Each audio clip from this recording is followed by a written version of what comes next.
nós vamos ler lá no versículo 1. Me aconteceu aqui, convidou-me esse comissário a multiplicar a massa da guerra, e nasceram filhos, viram os filhos de Deus, e as filhas dos homens eram comuns. E também apareciam mulheres de todas as que escolheram. Então disse o Senhor: não contenderão meu espírito para sempre com o homem. Vocês vão ter carne, porém seus filhos terão 120 anos. Havia naqueles dias gigantes na terra, e também depois, quando os filhos de Deus livraram as filhas dos homens e deram gerar filhos. Este terra, um valente, que houve na antiguidade, e valente Adão. E viu o Senhor que a maldade do homem se multiplicara sobre a terra, e que toda a imaginação e os pensamentos de seu coração se relacionaram continuamente. Então arrependeu-se o Senhor de haver feito o homem sobre a terra, e pesou-o em seu coração. E disse o Senhor: destruirei de sobre a face da terra o homem que criei, desde o homem até ao animal, até ao réptil e até a ave do céu, porque me arrependo de os haver feito.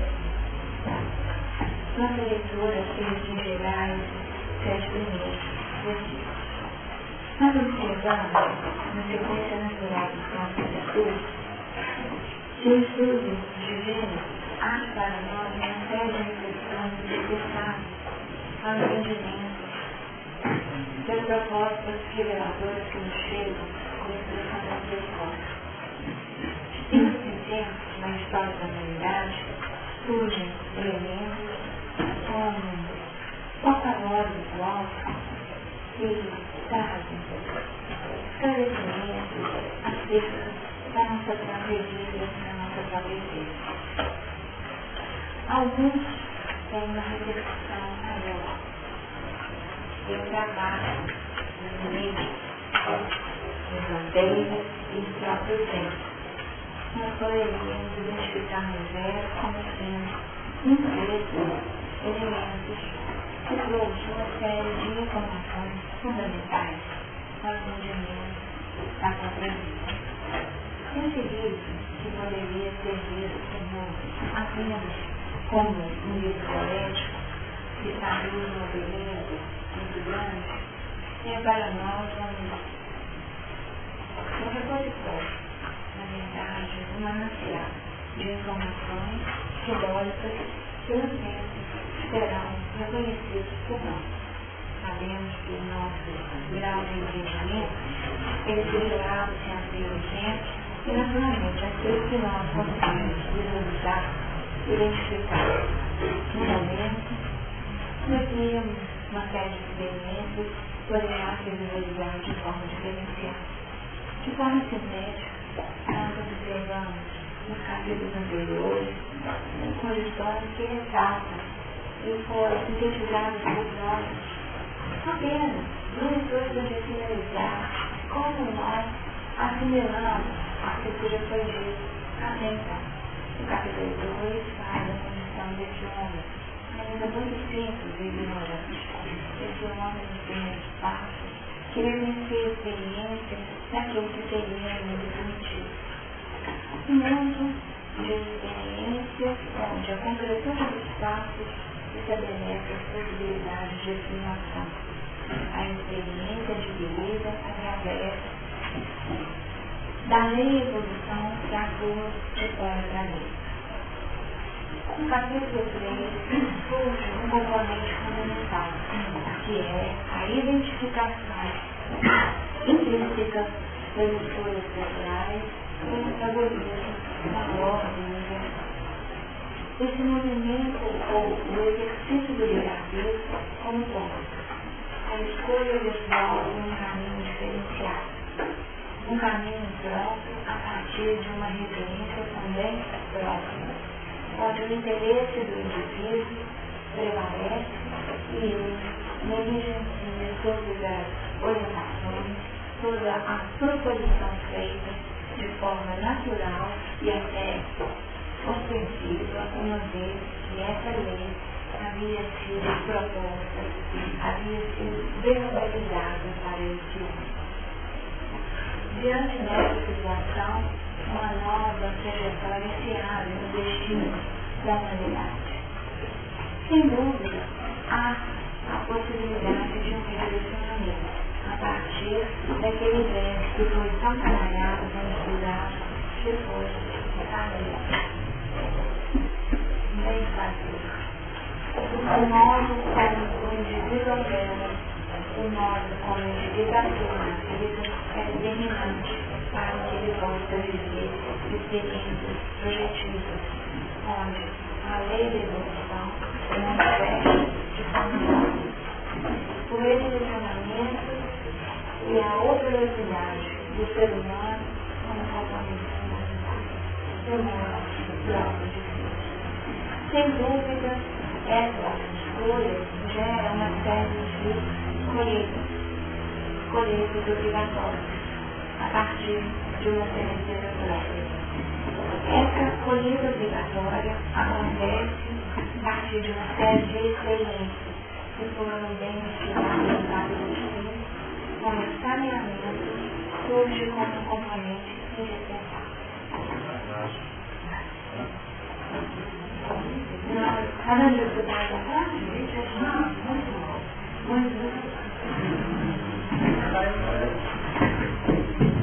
o saneamento surge como um componente fundamental e que é vivenciado a partir das experiências reconhecidas como gerações. Essas gerações funcionam como oportunidades que se renovam. Sem dúvida, existem momentos onde nós reciclamos aquelas experiências de queda que nós identificamos como sendo aquele mergulho daquilo que era coletivo, daquilo que era já um ponto básico de experiência. E agora o capítulo 6 abre para nós uma nova realidade.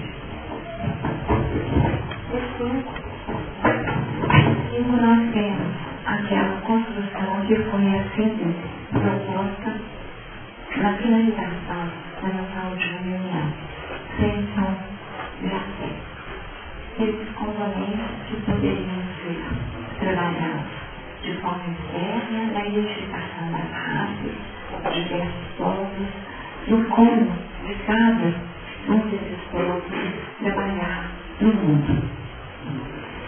São as três grandes correntes, identificando que a carga mental pode ser aqui visualizada de forma clara, onde nós seguimos sempre o componente que nos projeta as vivências futuras do nosso futuro, se tratando daquela linha genealógica a partir da qual o Filho do Homem se manifesta em Jesus, ou Cristo.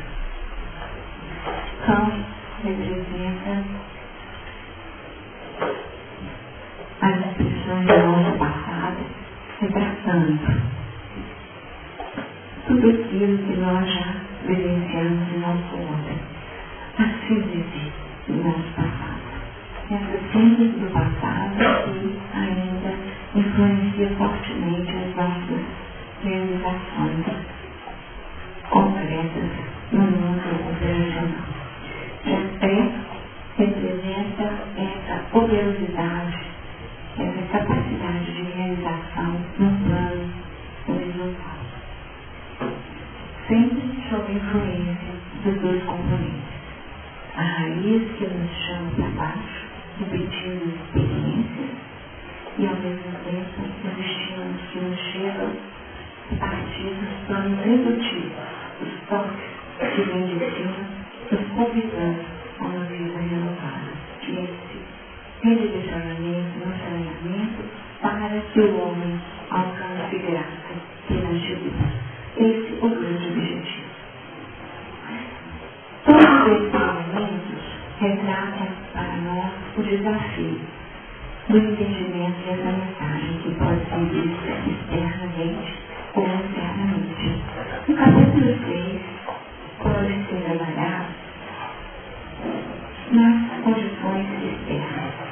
E aqui nós teríamos o cônjuge castigo.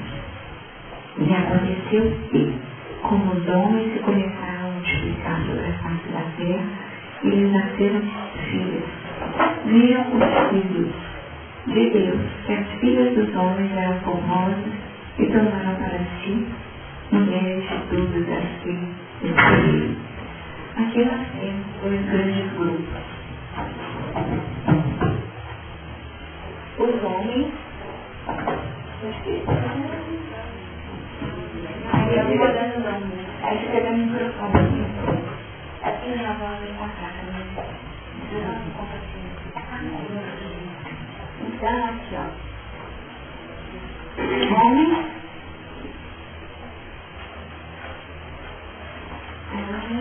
e filhos de Deus. Filhos de Deus. Esses homens, aqui no primeiro versículo, que se multiplicaram sobre a face da terra, sugere para nós aquele que na linha evolucional teria suas raízes na terra. Portanto, o autóctone, aquele que opera suas conquistas a partir das experiências que se renovam no próprio clima da terra. Os filhos de Deus seriam aqueles que já dotados de uma relação de intimidade, de um conhecimento, que aqui nós vamos chamar de conhecimento, aquela integração que nós já trabalhamos em outros momentos. Eles conheciam a Deus e eram definidos como filhos de Deus. Portanto, reconheciam Deus como Pai. Muitas vezes, nós falamos que só Jesus trouxe a percepção de Deus como Pai. Isso nós já começamos aqui também. Então, nas aulas de evangelização, nós sempre começamos isso, né? Moisés trouxe o Deus de justiça. Jesus trouxe o Deus de misericórdia. Traz para nós a ideia de Deus Pai.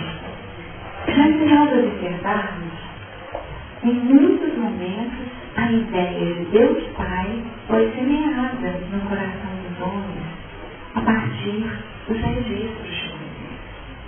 Você se lembra daquele momento do final, quando Caim fala que é maior a minha maldade do que a que possa ser perdoada. E nós ali identificamos a ação do Pai que atua de forma misericordiosa. Então, esse é um ponto que nós temos que reconsiderar a partir dos textos.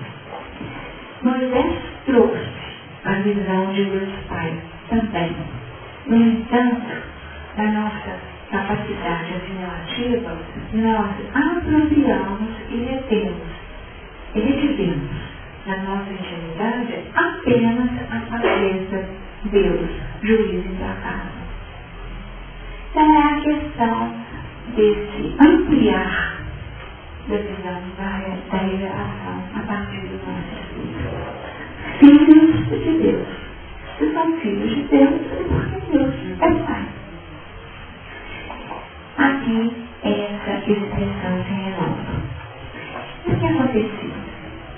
Os filhos dos homens se multiplicaram.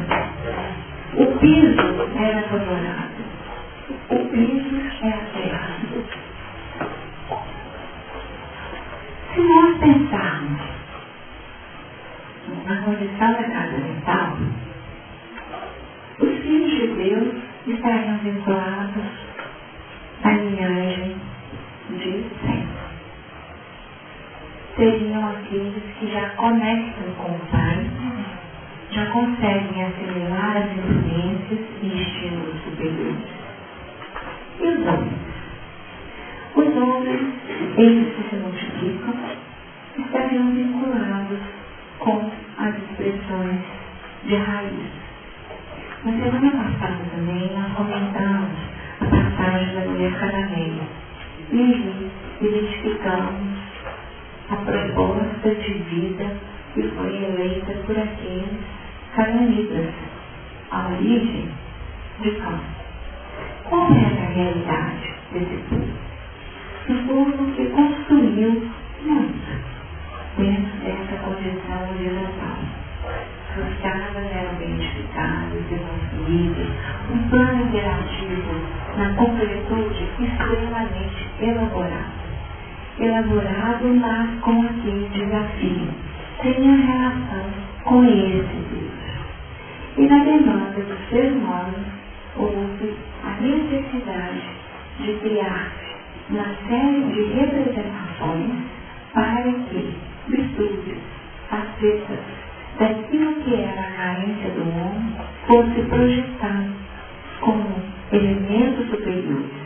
E criou-se e sustentou o politeísmo para retratar virtudes que eram atribuídas aos deuses. Esses deuses viveriam personificações, na verdade, fruto, talvez, da percepção já dos ensaios mecanímicos daqueles que identificavam presenças espirituais e que atribuíam a esses espíritos comprometidos com a evolução da humanidade agentes que poderiam retratar a essência divina. Homens se multiplicaram na terra. Esse era o piso favorável para que os homens se multiplicassem. E geraram. Observem aqui. Nas gerações anteriores do capítulo 5, ele gerou um filho, era sempre assim. Primeiro gerar um filho. E depois, à frente, gerar filhos e filhas. Tinha essa relação. Primeiro um filho, como síntese, depois filhos e filhas. Tá? Filhos e filhas. Aqui nós já temos um ponto diferente. E aconteceu que como os homens começaram a multiplicar, eles nasceram filhos. Nasceram filhas. O fruto desses homens eram as filhas. Qual a diferença, uma vez que no capítulo anterior, qual seria essa, didaticamente falando? O que essas filhas representariam nesse momento evolutivo do ser? Ó, e vejam bem, filhas, futuro está óbvio, plural. Plural, não é apenas uma síntese, mas uma multiplicidade de componentes femininos. Quais ideias que poderiam surgir para nós nesse momento? Esses pensamentos.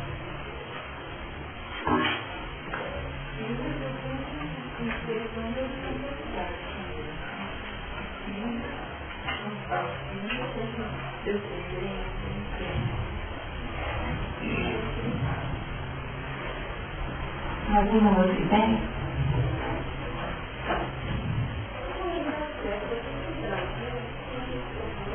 Ela falou que pensa nas filhas como realizações e produções numa linha de horizontalidade. Horizontalidade. As filhas e seus filhos seriam diferentes, talvez, nessa experimentação.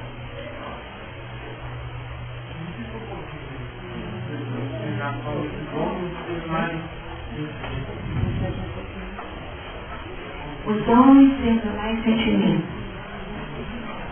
Então, esses homens seriam um componente diferenciado.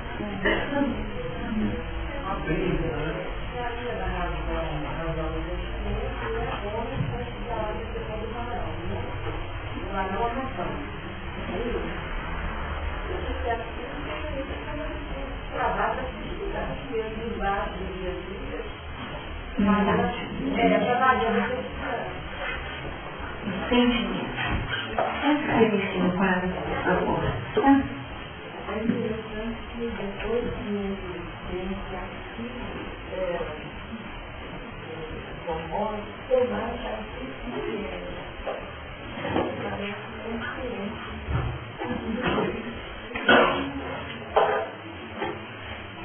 Então, essas filhas representaram condições da horizontalidade.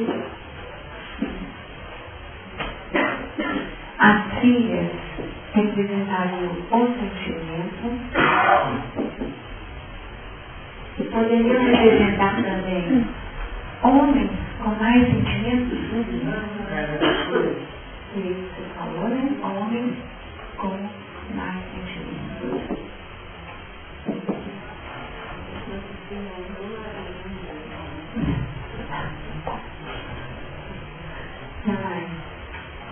Alguma outra ideia?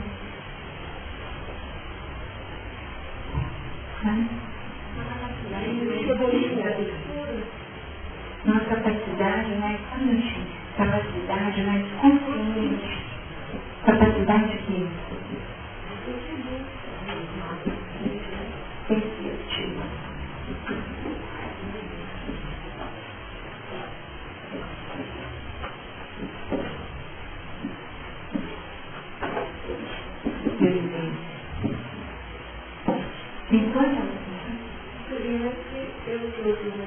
Aprendendo sobre uma síntese e uma abertura, né? Então, em todos os momentos, parece que da humanidade se abre, fecha e abre de novo, né? Então, aqui nós teríamos a dinâmica, né? Pode chamar assim, né? A dinâmica da vida em termos de análise e síntese, né?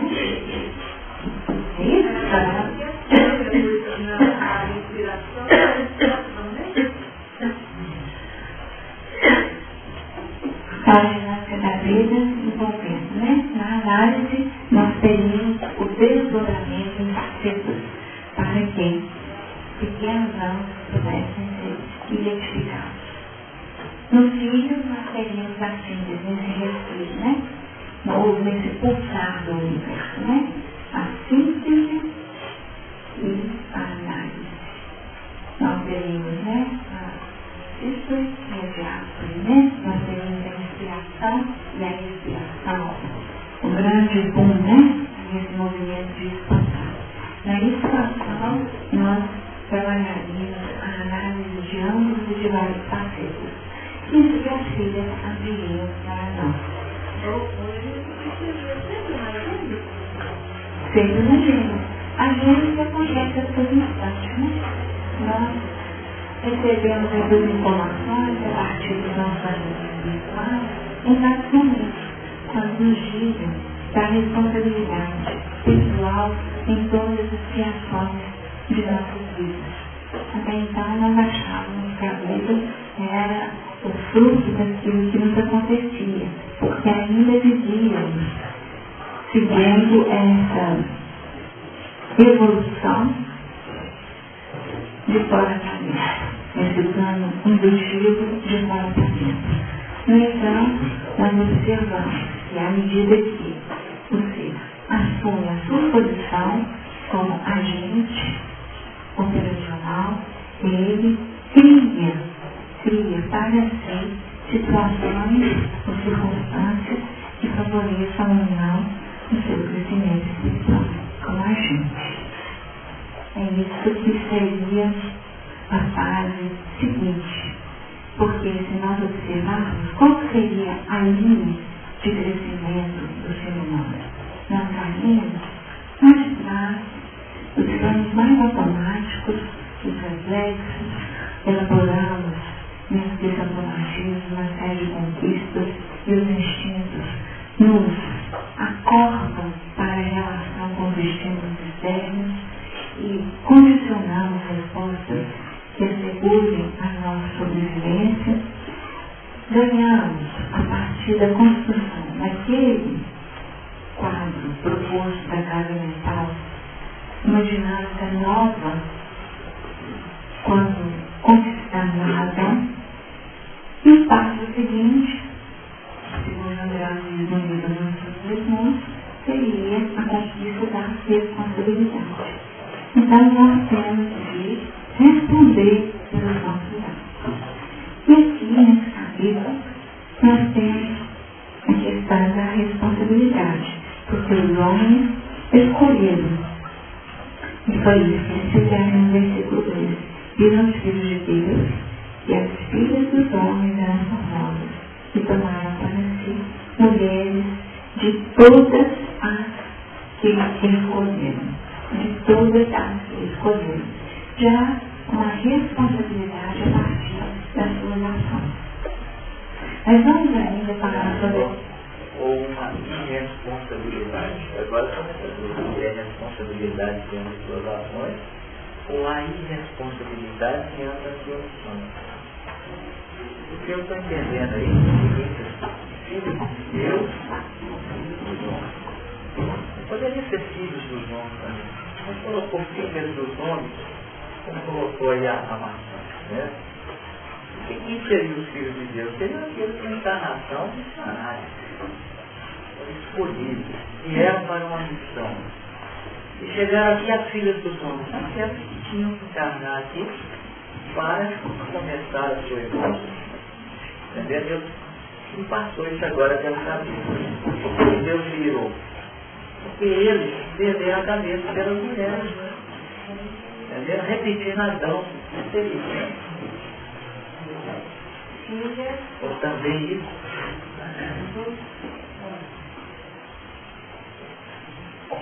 A partir dessa assim, nós podemos agregar essa frente de raciocínio que foi colocada aqui no quadro. O plano era de construções na horizontal. As mulheres estavam ali com um vaso geratriz para operar construções não. E elas eram filhas dos autóctonos, daqueles que estavam dentro da linha de evolução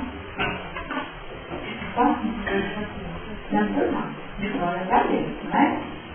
O plano indutivo, empurrado, conjugalado, no plano de restrição das suas manifestações, de fora para dentro. Aqui ainda era ensaio erro, desse jeito da terra, desse jeito na terra. Filhos dos homens.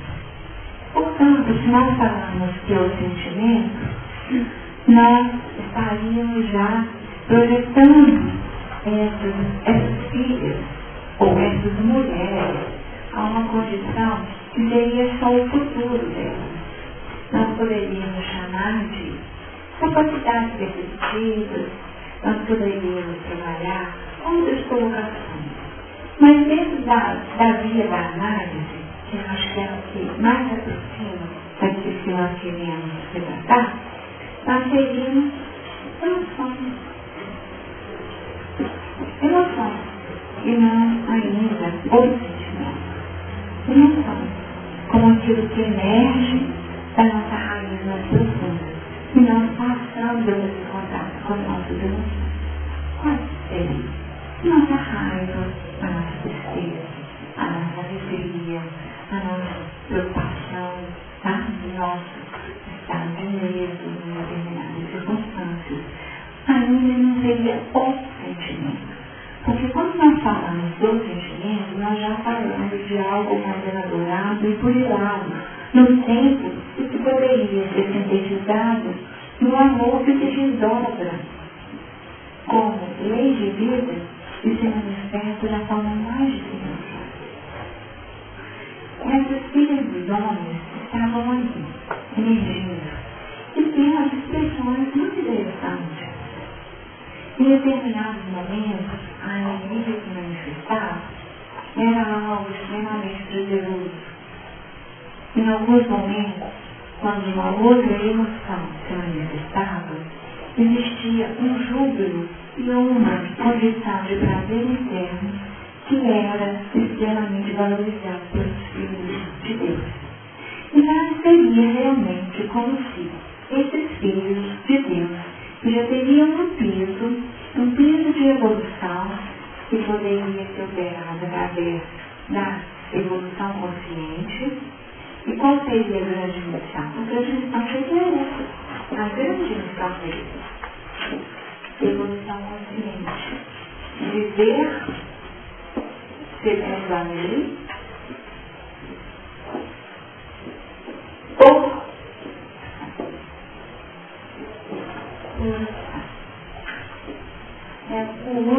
livre-arbítrio, por opção, viver segundo a lei. E assumir o seu papel diretor a partir dos estímulos que nos chegam de cima. No entanto, esses filhos de Deus abriram mão dessa condição, com toda a própria vida, para conhecer. E aqui nós vamos colocar de novo, que é essa intimidade, essa conjugação, porque tomaram para si. E aqui é isso que eles fizeram, tomaram para si. As mulheres, em todas as que escolheram. As emoções vigoraram e novamente o ser optou por retratar na sua condição de vida o grande desafio. O velho com a proposta nova. Abel, filho de Deus. Caim, agora, filhos dos homens. E ao tomarem essas filhas dos homens para si, houve novamente uma escolha que operou a morte. Morreu. O que significa? Reciclagem. Houve uma retomada de bagunça e nós buscamos aquilo que era o nosso. Aquilo que seria natural para os nascidos de mulher, e aqui nós buscamos de novo aquela condição, nascidos de mulher, traumatismo, evolução natural. E nascidos de mulher seriam os filhos dos homens, tá? Nascidos de mulher. E os nascidos do Espírito, esses sim seriam os filhos de Deus, ou o filho do homem, tá? E aqui sem ter essa conotação feminina e masculina, mas sim dentro da forma de relação com a própria vida. Esses homens abrem mão do compromisso consigo. O compromisso é consigo com o Cristo interno, o mestre interno. E optam por viver aquilo que emerge como emoções, como demandas das filhas dos homens. Essa seria uma forma de entendermos a condição desses primeiros movimentos. Esses primeiros movimentos do capítulo 6. Se buscarmos,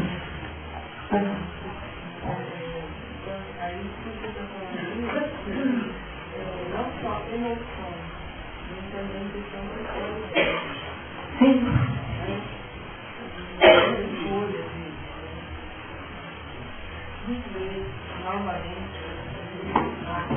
A questão da concretude que você colocou aqui na visibilidade, né? A vivência do amor sensorial. Então seria o amor erótico, né? O amor erótico, o amor muito mais na vivência da própria realidade, desse que refletiria muito nas nossas experiências próximas da animalidade. Quando a proposta de relação era em outro nível, e não apenas. E aqui nós estamos falando de todos os aspectos criativos do ser, e não apenas a criação física. Todas as criações.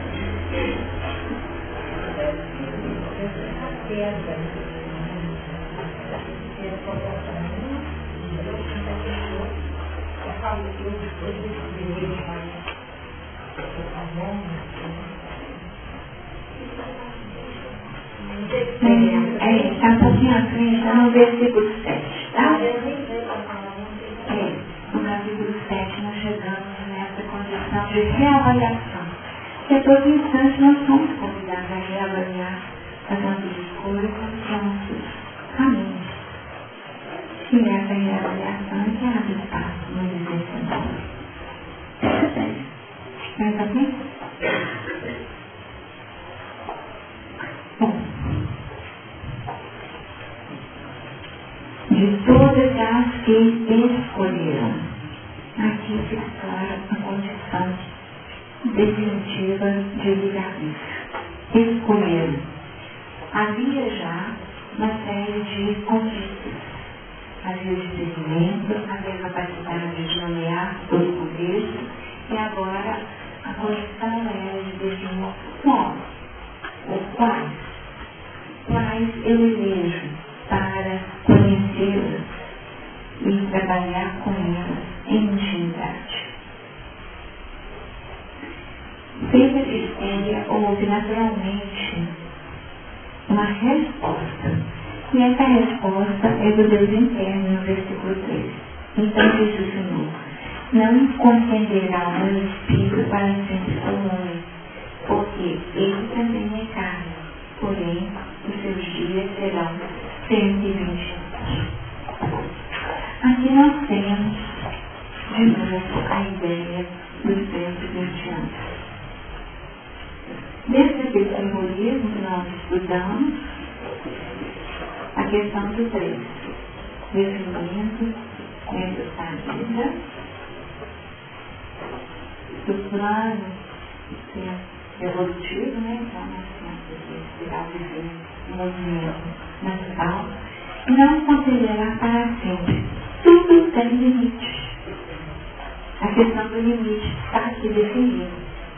Existe um limite, até para as escolhas equivocadas. Existe um limite que pode alcançar a exaustão. E os 120 anos retratam esses dias do cansaço. Um ciclo será vivido nessa condição.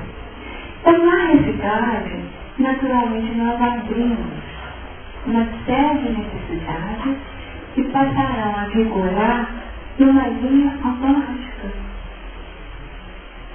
Então é aquela história que você vai até um certo ponto. Os espíritos assim atuam em relação às nossas escolhas. Eles nos auxiliam no planejamento encarnatório, eles nos assessoram durante os primeiros movimentos reencarnatórios, quando nós ainda não temos essa capacidade plena de assumir as rédeas da nossa vida.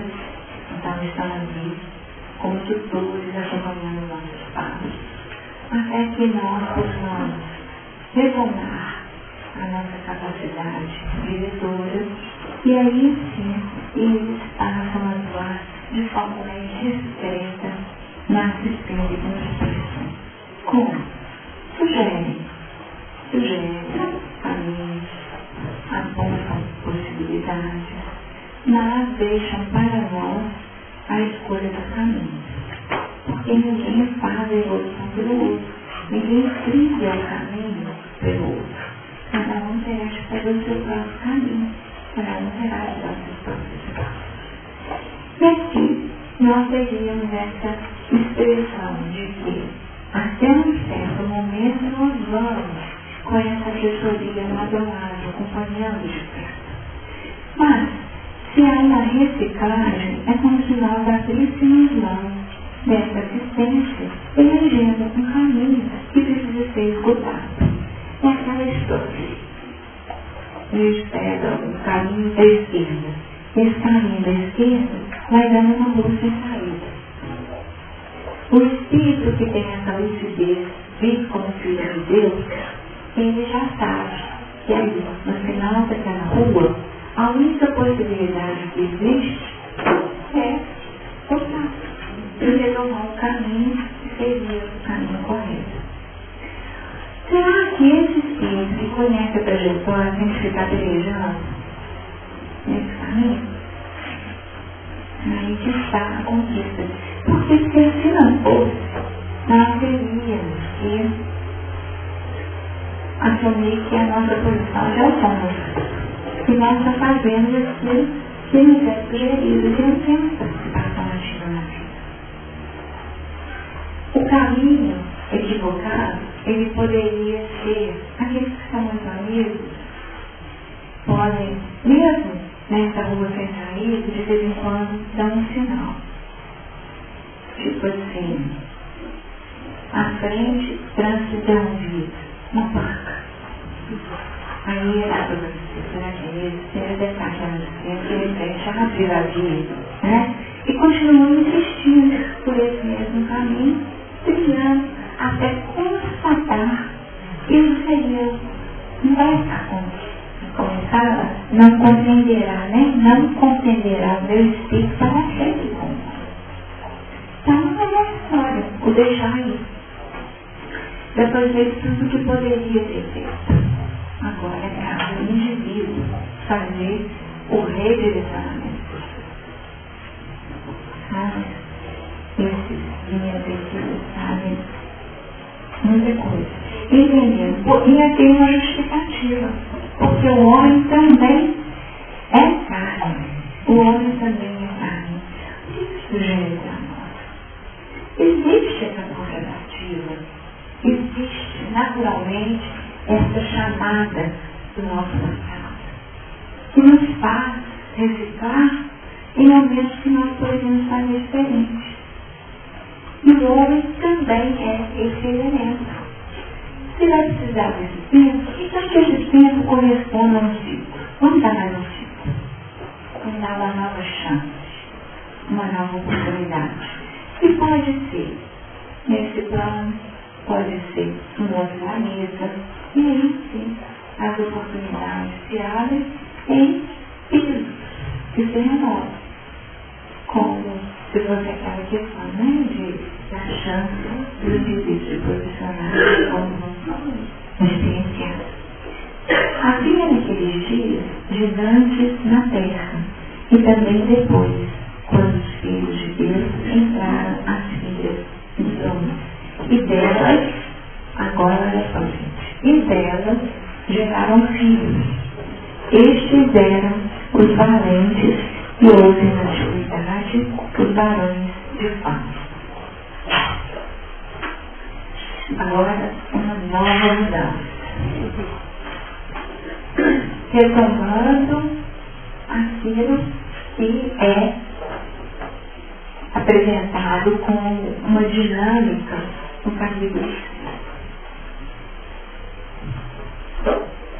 Havia, naqueles dias, gigantes na terra. Então, existiam homens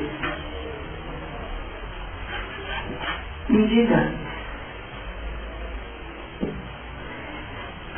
Homens e gigantes.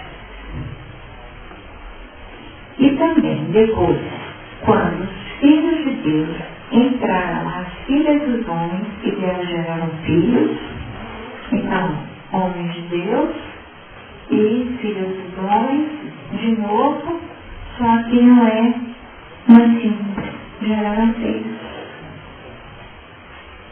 Tá? Agora já, de novo, mais filhos. De novo, plural. Geraram filhos. Estes eram os valentes que houve na antiguidade, os varões de fama. O que nós observamos que aconteceu nesse momento? Que nós estudamos demais. Como que seria a palavra proposta para esse fenômeno que aconteceu? As filhas dos homens eram o que, gente? Mas elas eram o tronco, não era? A raiz da terra, não é? E os filhos de Deus, eles eram da terra, enxertiam. Então os filhos dos homens foram enxertados, né? E a partir dessa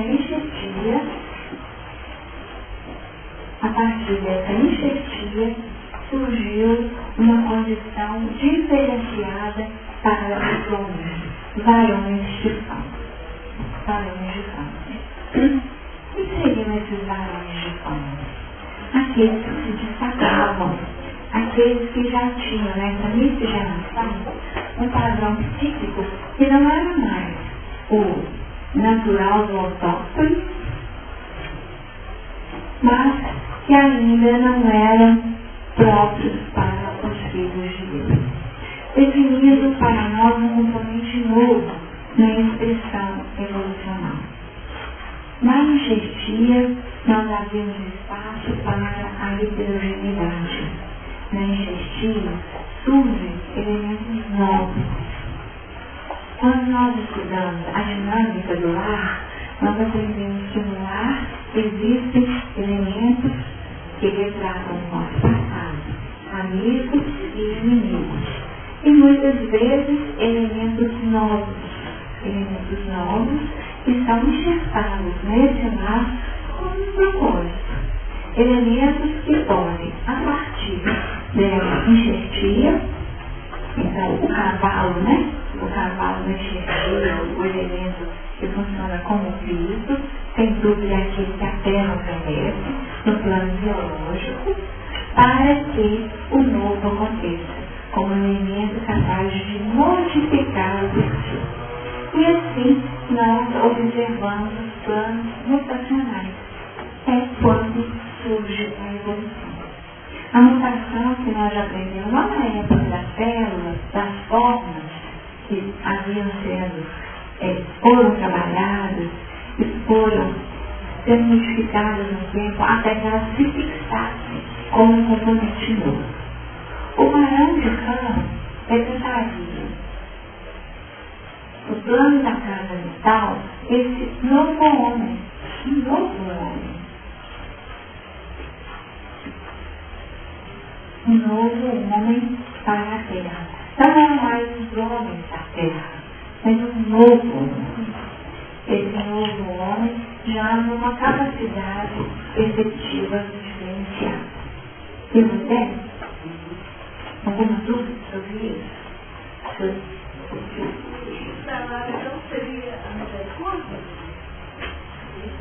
Se o cavalo seria misericórdia.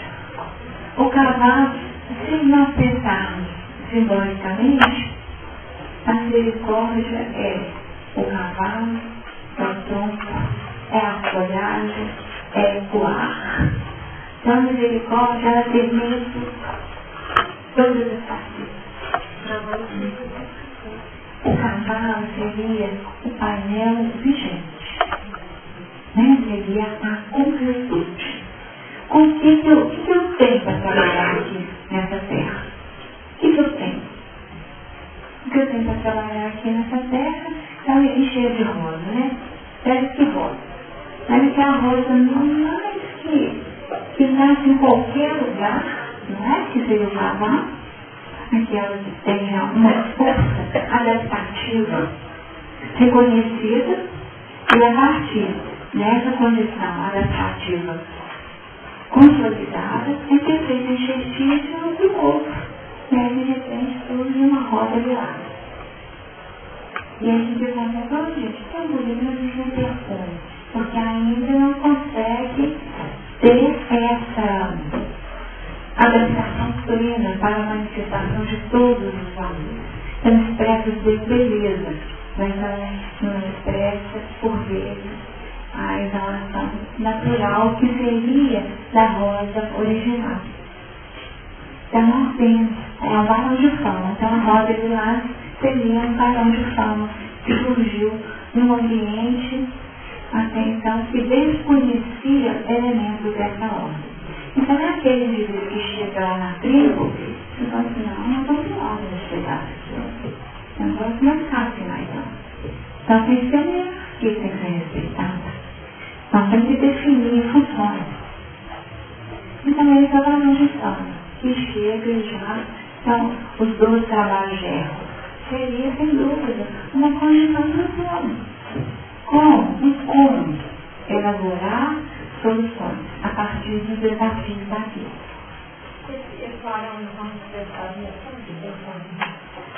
Aqui nós saímos da relatividade do bem e do mal. Porque lá atrás, aí de novo nós resgatamos a história do primário da força. O primário da força, que tem como modelo o modelo do guerreiro, qual que é o melhor? Quem representa o bem nesse contexto? É quem tem maior força física consegue levantar mais, não é?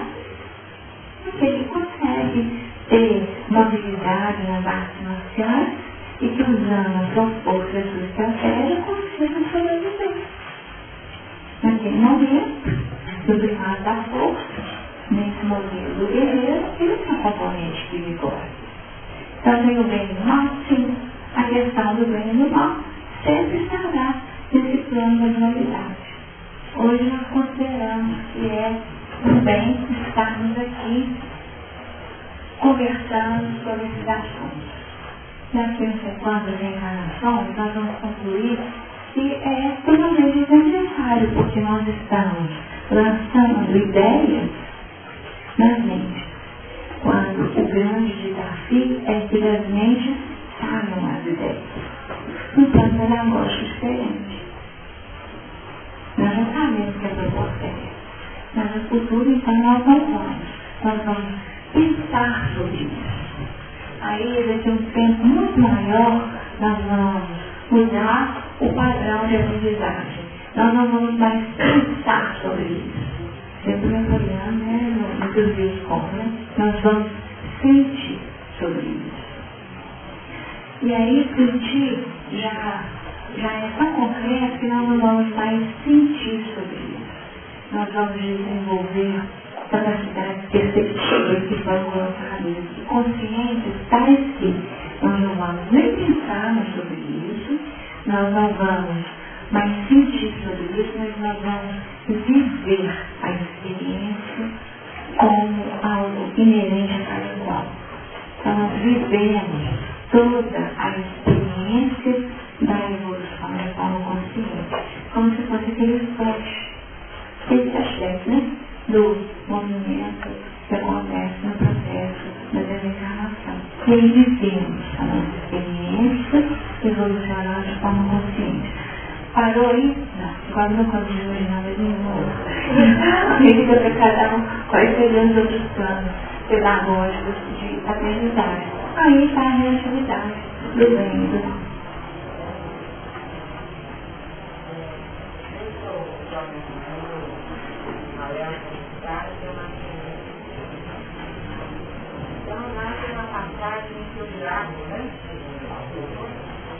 Está pregando Deus na igreja. Então não fazer isso não, é retirado. Porque ele está pregando o bem de uma igreja. Eu prego o bem, porque as pessoas não me ouvem, só ouvem quando está aqui só. Então assim, eles estão pedindo. Então aqui nós temos uma lição implícita nessa colocação. Eu prego o bem, porque elas não praticando, acabam por ofender mais a Deus. Aqui nós temos a dinâmica do processo evolutivo. Não apenas conhecer, não apenas estarmos informados, não apenas ter o conhecimento, mas a evolução se faz a partir da aplicação e da vivência daquilo que se faz. Se eu sei, se eu conheço, isso tem que se transformar em vida no meu dia a dia. Esses são os desafios. Se eu não transformo aquilo que eu sei, eu não sou. Não existe colégio. E repito palavras bonitas, pensamentos elaborados, qualificados, mas que não trazem qualquer benefício pessoal. E a questão não é o benefício pessoal. Qual o benefício pessoal que nós teríamos a partir de tudo isso que nós estamos estudando? Sabem que tinha gigante na Terra? Alguns falam que tinha gigantes na Terra. Gigantes, homens de 3 metros, homens que representavam. É essa a proposta? Estudar a questão mesmo da arqueologia e buscar os elementos para falar dessa história. Essa história é importante assim. Mas essa não é o desafio da nossa existência hoje. Qual é o desafio da nossa existência hoje? Saber se existiam gigantes ou se naquela época já existiam filhos dos homens com uma condição de vida totalmente diferenciado daqueles que eram verdadeiros pequeninos, dentro da estatura terrível. Que gigantes seriam esses que tocam a nossa condição hoje? Esses gigantes cujo caminhar poderia estremecer a terra. Então nós podemos ficar fascinados quando o gigante passava e se mexia a terra. Estremeceu o quê? Os pisos até então definidos, consolidados. Então um caminhar, um movimento de vida que ajudava, no mínimo, tremer a terra é uma coisa que dá para abalar, dá para assustar. E aqueles que estão numa condição de ociosidade, nem que seja por instinto de sobrevivência, diante de um desafio desse, podem ser acordados para se defenderem na fuga. Certo? Então, esses seriam os gigantes desafiantes para nós. E foi isso, né? Ainda. Quando você fala do vivenciar, você já sabe, aí vou deduzir que é fé aproximada, vivenciar aquilo já sabe. Porque senão, constatação por teórico. Esse tópico, vamos colocar assim, esse tópico que nós falamos demais, né? A doutrina espírita propõe uma fé raciocinada. Não é isso? Mas será que nós entendemos direitinho o que significa? Será? Primeiro porque a gente fala de fé, é algo que nos toca o plano da racionalidade. Então, num caminho estaria uma vertente propondo a vivência dessa fé. E nasce a partir de um plano emocional profundo, de raiz profunda. Então, nasce lá de baixo. A pessoa busca o temor, então surge a partir da emoção. E nós trabalhamos, nós queremos juntar essa fé com um componente que já foi conquistado à frente a partir da vivência da razão. E aliar esses dois componentes. É um casamento proposto. Fé raciocinada. Fé que interage com um plano da vida celeste. Kardec, só um minutinho, Kardec, quando propõe a fé raciocinada, nós temos que pensar qual que era a época que ele vivia. A época que ele vivia era extremamente desafiante. Ele estava diante de um grande desafio.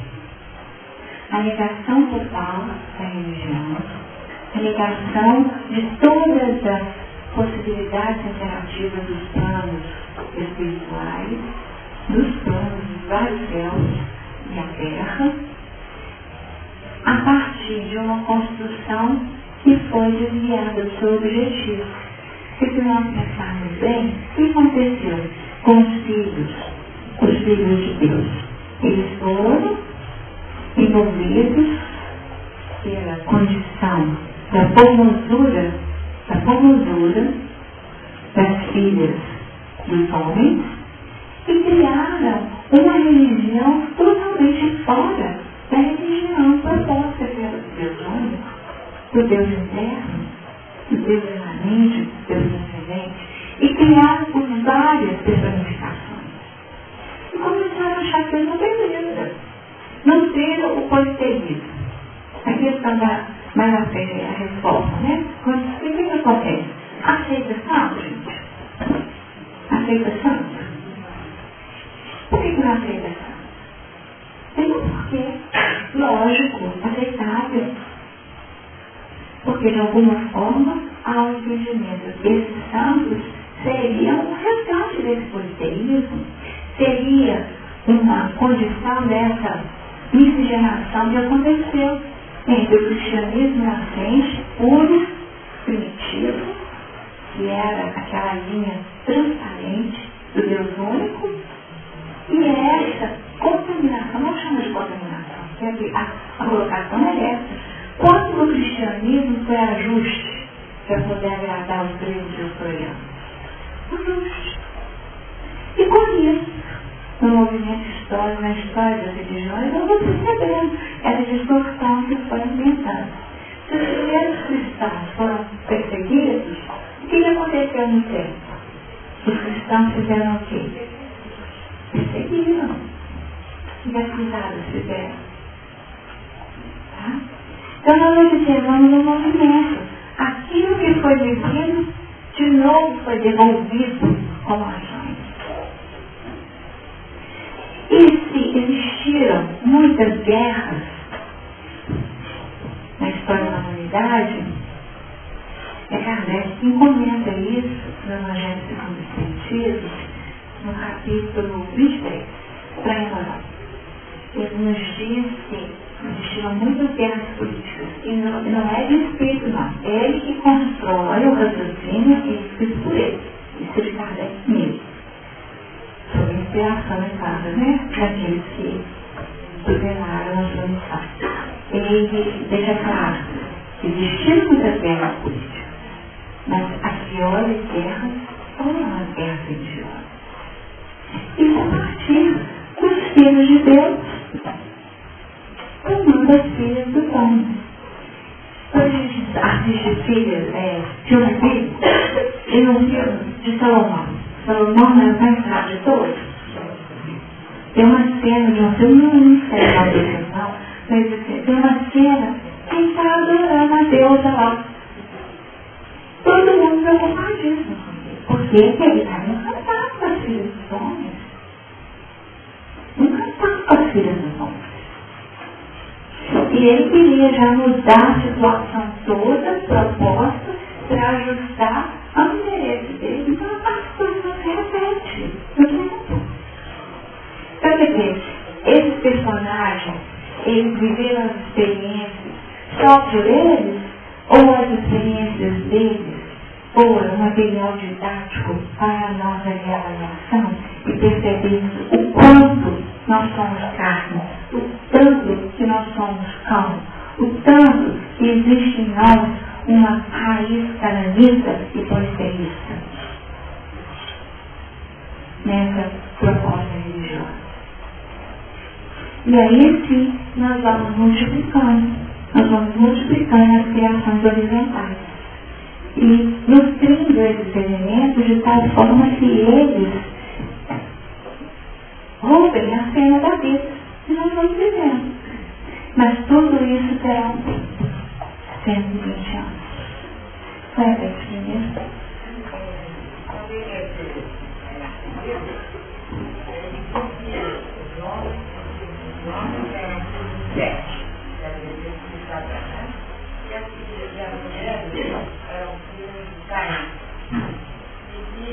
Dessa união nasceu na delegação do Brasil.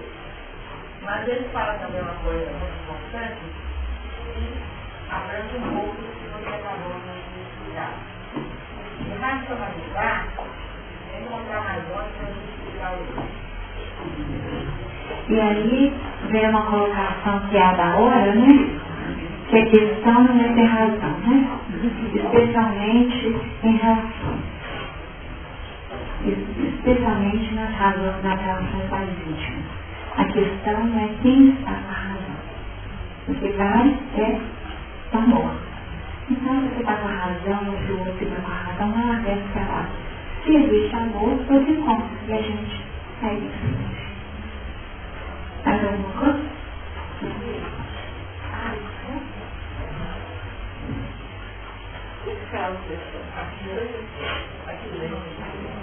Você viu aquela? É só aí, tá?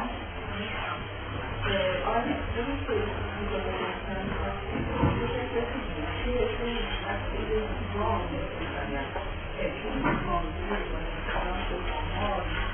não é assim de todos eles. Existe, sendo filhos de nós manifestados, esses homens aos nossos, pensando em coisadores, né? E é como se eles sintonizassem com os homens aos nossos a prazer da conjuntura. Seria um lado positivo disso. E o produto disso que a gente vê. Os varões de Cão. Os varões de Cão seria uma mistura de negativo e positivo. E ao longo do tempo, ia melhorando. E é isso também gera questão na nossa evolução, no nosso ser.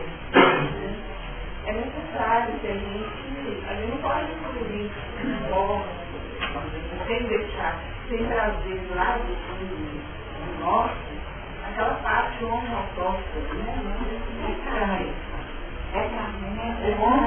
O homem é carne, ele também é carne. Então, é uma forma de separar a nossa carne. Está certo? Errado? Tem a questão. Nós vamos deixar isso estar certo e errado. Claro, nós vamos tentar visualizar. Claro. Mas vamos tentar trabalhar dentro do que você trouxe. Esses homens de Deus conheciam beleza? Eles conheciam a harmonia de onde ele era? Eles conheciam isso? Eles sabiam explicar muito bem. Se tivesse alternativa aqui, não ia colocar nada. Então, se existia alguma coisa que retratasse algo do conhecimento dele. E aqui, a formosura, ainda que seja a formosura hoje, ainda, quanto tempo depois, e aqui nós vamos ver sobre a humanidade, como que existe a lei atrativa? Muitos ainda são movidos só pela questão estética, né? E viram o quê? Mas aí já se formosura, não está em questão de estética, não, mas eu estou estética, eu estou mais no concreto ainda, tá? Mas colocando essa horizontalidade das filhas, estou no concreto. Se elas não tivessem um plano de harmonia, isso não aconteceria. Não aconteceria de enxertia, não. Tá? Porque não aconteceria. E a proposta era de que o melhor do pior, não era o melhor do pior? A enxertia é isso? O melhor do pior. O melhor do pior. Como que eu deveria fazer essa enxertia se não tivesse um piso? Eles iam passar aqui, não ia ter jeito de fixar o elemento novo na Terra. Então, aqui foi a fixação. Não iria ter fixação. Podia acontecer em alguns momentos, fortuitamente, mas não seria, porque vejam bem, foram repetidas as experiências muitas vezes e tomaram para si mulheres de todas as que escolheram, tá? De todas as que escolheram. A enxertia envolve esse movimento. Para que haja a transformação na Terra. Então, não é questão de certo e errado. Tudo indica que foi um componente necessário. Foi a partir dessa visualização, dessa percepção de algo que chamasse a atenção e agradar. Como que foi que comeu o fruto lá da árvore? Era agradável aos olhos, não era? Era agradável aos olhos. De novo, a questão da percepção, da visualização. Você olha, nossa, que bonito. Então, isso ativa em você, na sua essencialidade, uma resposta, né? Uma resposta. Quem foi que chamou isso? Eu não conseguia captar em várias Tá. É porque acabou com o difícil, né? Acontece isso, né? Então, vamos retomar aí a questão da terra ensinada. Na terra ensinada, nós teríamos a fé, a elaboração continuada a partir do nosso Cristo. O raciocínio já seria a partir desse homem que vem já com uma expressão de filho de Deus, tá? Ele já consolidou sua fé, ele não tem mais dúvida da fé. A fé deste homem no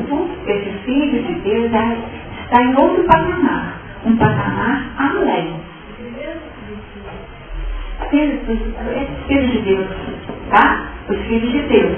Porque os filhos de Deus é que não tem mais dúvida de Deus. A fé dele já foi elaborada, tá? Só que nas filhas dos homens ainda está sendo construída a fé.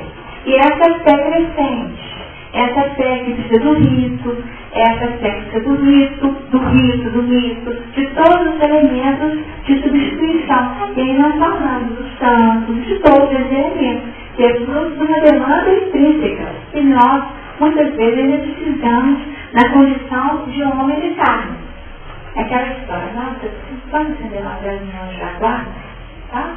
Então, quando você pensa isso, você está resgatando a sua condição de filha dos homens e está construindo a sua fé. Aí o outro fala assim, não precisa disso não, faz uma prece, pede a Deus, que Deus vai te responder. Aí você diz assim, será? Porque ainda não existe um plano de elaboração que atenda de forma substancial, porque nós ainda não somos filhos de Deus, tá? Então nós ainda não somos filhos de Deus, não vivemos como filhos de Deus, não reconhecemos a paternidade de Deus. Aí Jesus repete, se você não saber das coisas, você vai participar de estar no céu. Já. Aí você fala, não, né? Tem que ser uma vela do meu tamanho. Tá? Tem que ser uma vela do meu tamanho, só não vestir não. Eu quero assim, para ficar queimando, se devagarzinho, olhar para ela e falar, ó, meu vestido, hein? Então nós temos alguns elementos de substituição que retratam essa nossa fé que está sendo elaborada no tempo. Nossa fé que está crescendo no tempo.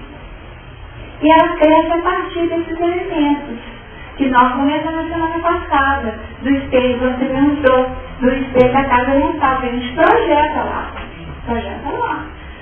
Projeta e vivencia a experiência segundo aquilo que ainda é a minha realidade íntima. Se eu não tiver uma imagem, eu não conseguirei. Só que, quando nós comentamos que por que eles não aceitam os santos? Porque já seria uma tentativa, uma proposta era muito válida mesmo, uma proposta de nos desvincularmos desses elementos. Porque atrás daquela imagem, será que está aquele elemento ou será que não é um culto a uma outra divindade dentro das nossas vidas? O secretismo religioso. São Jorge corresponde a quem? Certo? Então, dentro dessas correspondências, um filme, o finalzinho do filme é da Elizabeth, que tem... Aquela última cena, ela olhando para a Virgem Maria ali, não acreditava nem de jeito nenhum, mas aí ela remete. E remete o pensamento dela que era a divindade, que era a deusa que ela cultuava. Né? Então, observa como que nós buscamos de novo, que nós somos guardas, e aí nós vamos buscar aquilo que retratou aquele momento de fé que nós já conseguimos operar. Essa é uma jesuitada, tá? Saber, nós já sabemos. Nós já sabemos. E se eu pedir para Deus, porque o que a gente estuda? Temos de pede. Pede, primeiro entra no seu quarto, né? Entra no seu quarto, fecha a porta, sai das influências externas, portanto, fica consigo mesmo, em secreto, faz a sua súplica, em secreto, mas tem depois os Espíritos vêm e falam o seguinte: faz silêncio, presta atenção para escutar a resposta. Não tem essa parte? Nós estamos começando a entrar para o quarto. Tá? Nós estamos começando a entrar para o quarto. Antes? A cobra está trancada? A chave do capítulo 9, que é Apocalipse. E olha, Lenice, que às vezes, em outras épocas, a gente tem que tomar cuidado, que às vezes nós até já abrimos o passo para poder entrar no quarto, E ao sintonizar e achar, entrar naquele êxtase, a gente pode até ficar perdido por ali. E fazer o movimento para levantar, para sair, não, eu acho que é bem assim, tem que ter aquela vontade própria para a criatura levantar, cultuar na hora do necessário, mas saber fazer um movimento de levantar, porque quando vier a resposta, você tem que acatar ela e fazer alguma coisa. Eu posso só tirar uma palavra do sermão. Ela trouxe o pensamento que vocês acompanharam. Eu vou tirar só a palavra, me permita, êxtase, tá? Porque quando a gente fala de êxtase, nós falamos de uma vivência espiritual, de um fenômeno medianímico que traduz uma condição projetiva. Então, no êxtase, você visualiza questões para além. Para além. Então, poderíamos dizer o seguinte, que Lázaro viveu um êxtase na sua iniciação espiritual. E não queria sair do êxtase. Sim. E a condição perante o mundo seria de morte. E ele precisou ser chamado novamente, precisou ser retirado, ele precisou ser desarmado em todas as condições que o prendiam àquele estado. Mas quando nós falamos de êxtase, nós estamos falando de possibilidade de ampliação de consciência que libertam e não permissão. Tá? Para a gente não ficar só isso. Porque a oração, ela sempre promoverá-se. Ela sempre, quando ela retratar um movimento positivo, ela estará promovendo-se. Deu alguma ideia da terra dos nados? Hoje eu nada de fácil. Não, só sobre isso, vale a pena dar uma lista, né? Não, de Romano, exatamente.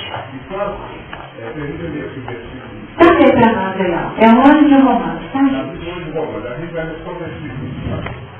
E é Romano, porque se for cortado do natural da oliveira, encontra a natureza infestada na boa oliveira, quanto mais eles, que são naturais, serão infestados na sua própria oliveira.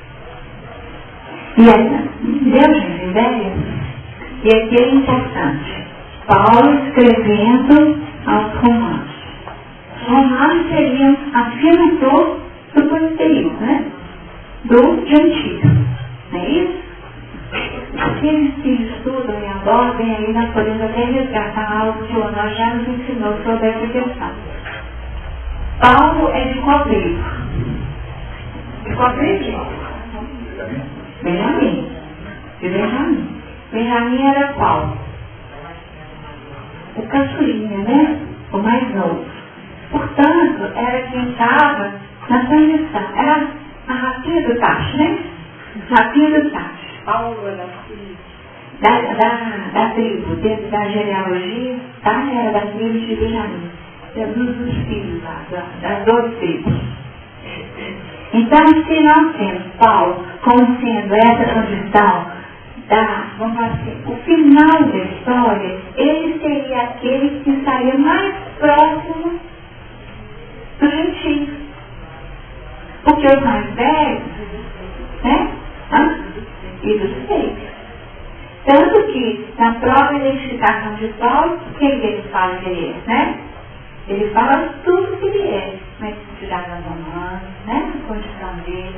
Então, quer dizer, educado numa linha, mas convivendo com gentios. Aquele que vem da linha de origem já numa condição de o mais novo da história. Aqueles que vieram antes teriam suas estruturas mais definidas desse padrão de filhos de Deus. Ele já teria uma certa facilidade para assimilar aquilo que estava acontecendo no mundo. E o próprio lugar onde ele nasceu também resgata essa possibilidade.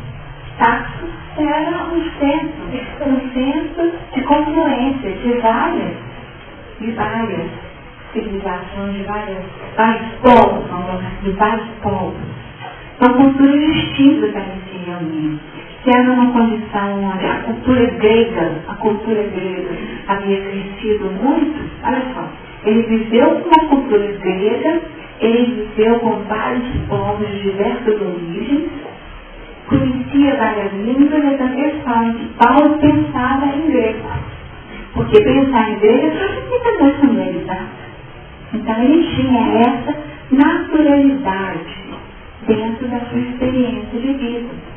Então, muito habilitado para ser esse intermediário, para conseguir lidar com os gentios e com os filhos de Deus. Tá? Eliana Silva. São Paulo, porque a terra fascinada, o exemplo maior é Paulo, né? O que convém e o que não convém, porque o conhecimento, na hora que ele escreveu, ele viveu essa questão do saber, convinha ou não. Então eu acho que a proposta de Kardec é isso. Depois de receber a informação, depois de ter chegado à instrução, eu discerni o que me convém e não me convém. Isso é individual. Para cada um, vai estar no centro, meu pai. Ele está conosco. Então nós observamos aqui. E por que Paulo escreve isso aos Romanos, tá, gente?